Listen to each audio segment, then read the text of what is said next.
வணக்கம். இது RK enterprises. நீங்கள் இப்போ பார்க்க போகிறது வந்து ஸ்க்ரீன் பிரிண்டில் எப்படி கோலம் போடுறதுன்னு பார்க்க போகிறோம். ஃபஸ்ட்லாம் நம்ம டெய்லி கோலம் போடுறதும் இப்போ எல்லாம் அப்பார்ட்மெண்ட்ஸ் ஆனதுனால இப்போ மோஸ்ட்லி அந்த பழக்கம் இப்போ ரொம்ப கம்மியாகிட்டு இருக்குது. ஆனால் இதில் நம்ம என்னென்னா, இப்போ ஒரு விசேஷ டைமில், ஒரு பண்டிகை டைமில் நம்ம பூஜை ரூமில் சின்னதாக அழகாக ஒரு நுணுக்கமான கோலம் போடுறதுனா இது அழகாக ஈஸியாக போடலாம். இது ஒரு பெரிய காம்ப்ளிகேட்டட் திங்லாம் கிடையாது.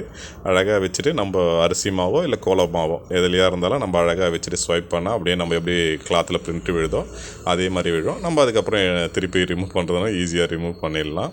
அந்த மாதிரி இருக்கும். ஏன்னா இது ஏற்கனவே ஒரு ஆர்டர் இருந்துச்சு. சரி, அப்போ எடுத்திருந்தோம், அப்போ பண்ண முடியல. சரி, அப்போ வச்சுருந்தேன். சரி, இப்போ வந்து ஒரு இன்ட்ரெஸ்டிங்கான திங்காக இருக்கும் நம்ம சப்ஸ்கிரைபுக்கு அப்படின்றதில் நம்ம போடலான்னு போட்டிருக்கோம். இதில் நம்ம என்ன வேணால் பண்ணலாம்.